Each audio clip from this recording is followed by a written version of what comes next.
Hello everyone. Today we are going to study about equation of motion.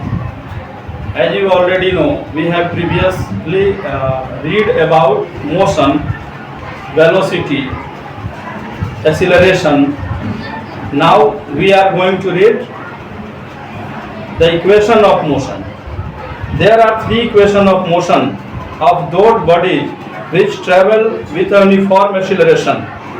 These equations give relationship between initial velocity, final velocity, time taken, acceleration and distance traveled by the bodies. We will study these equations one by one. तो 9th class में आज हम लोग equation of uniformly accelerated motion के बारे में जानेंगे। Equations of uniformly accelerated motion क्या है? एक समान त्वरण से जो वस्तु गतिशील है उसके इक्वेशन कौन कौन से हैं? तो इक्वेशन ऑफ मोशन तीन होते हैं। फर्स्ट है v equals u plus a t, second s equals u t plus half a t square और थर्ड है v square equals u square plus 2as। हम लोग पीछे अपने क्लास में पढ़ चुके हैं v क्या है, u क्या है, a क्या है, t क्या है। v क्या है? फाइनल वेलोसिटी, u है इनिशियल वेलोसिटी, a है एक्सीलरेशन और t है टाइम। तो v हो गया फाइनल वेलोसिटी मीन्स अंतिम वेग, u हो गया प्रारंभिक वेग, a होता है एक्सीलरेशन त्वरण, t होता है समय, s हो गया distance, distance travelled by any object is known as s distance. तो तीन ये इक्वेशन ऑफ मोशन है, गति के समीकरण हैं। बारी बारी से इन इक्वेशन को हम प्रूव करेंगे।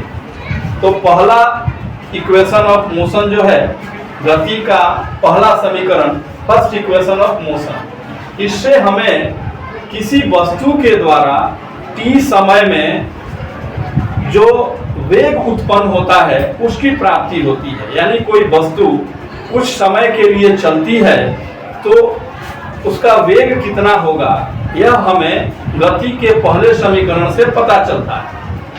अब कैसे हम डेराइव करेंगे, कैसे ये इक्वेशन को प्रूव करेंगे? तो मान लिया कि कोई वस्तु जो है प्रारंभिक वेग u से चल रही है और उस समय इसका एक समान त्वरण यूनिफॉर्म एक्सीलरेशन a है। एक वस्तु u वेग से चलना शुरू करती है और उसका एक समान त्वरण a है। t समय के बाद इसका वेग v हो जाता है। तो एक्सीलरेशन के परिभाषा से हम लोग जानते हैं एक्सीलरेशन क्या है? तो change in velocity upon time taken, यानी एक निश्चित समय में वेग में परिवर्तन, यानी वस्तु विराम से प्रारंभ करके कुछ वेग एक्वायर करती है। तो शुरू में उसका वेग क्या है? 0 है, उसको हम u मानेंगे और कुछ समय के बाद वह किसी खास वेग को प्राप्त कर लेती है।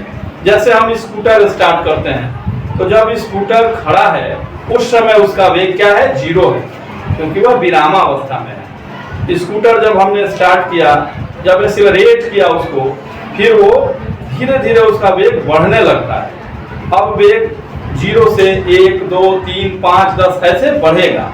तो इसका प्रारंभिक वेग u होगा और अंतिम वेग, जिस समय में हम वेग कैलकुलेट कर रहे हैं उस समय वह कितना का वेग पकड़ लिया वो उसका अंतिम वेग कहलाता है। तो मान लिया कि एक वस्तु प्रारंभिक वेग u से चलना शुरू करती है और उस समय उसका एक समान त्वरण a है।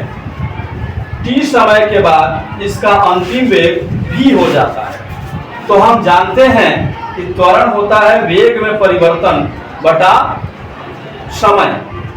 तो वेग में परिवर्तन मतलब अंतिम वेग माइनस प्रारंभिक वेग।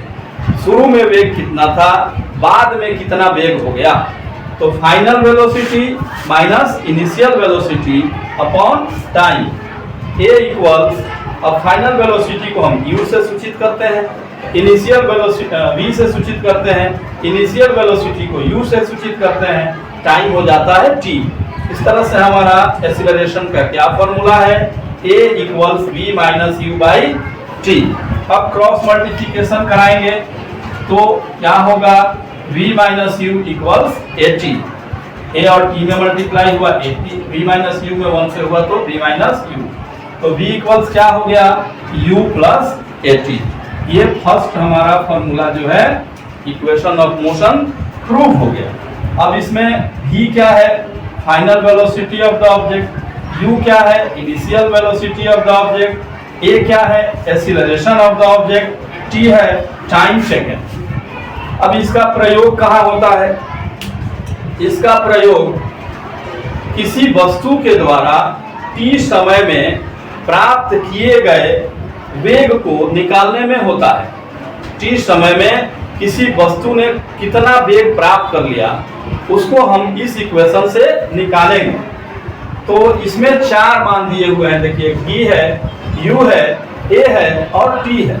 v क्या है, अंतिम वेग है, u प्रारंभिक वेग है, a हमारा त्वरण है और t क्या है, समय है। इन 4 में से अगर कोई भी 3 मान हमें ज्ञात हो तो चौथा मान हम इसके उससे निकाल सकते हैं। इस फॉर्मूला का यूज करके अगर 4 में से कोई भी 3 मान हमें ज्ञात है तो चौथा मान हम ज्ञात कर लेते हैं। इस प्रकार से ये गति का पहला समीकरण हमारा सिद्ध हुआ। तो ये क्या है, v equals u plus a T. आने वाले समय में जब हम न्यूमेरिकल्स बनाएंगे तो उसमें इनका बहुत ही योगदान रहेगा। आगे मैं आप लोगों को दूसरा इक्वेशन ऑफ मोशन कैसे प्रूफ करेंगे वो बताऊंगा, और फिर इसके बाद जो है तीसरा इक्वेशन हम लोग डेराइव करेंगे।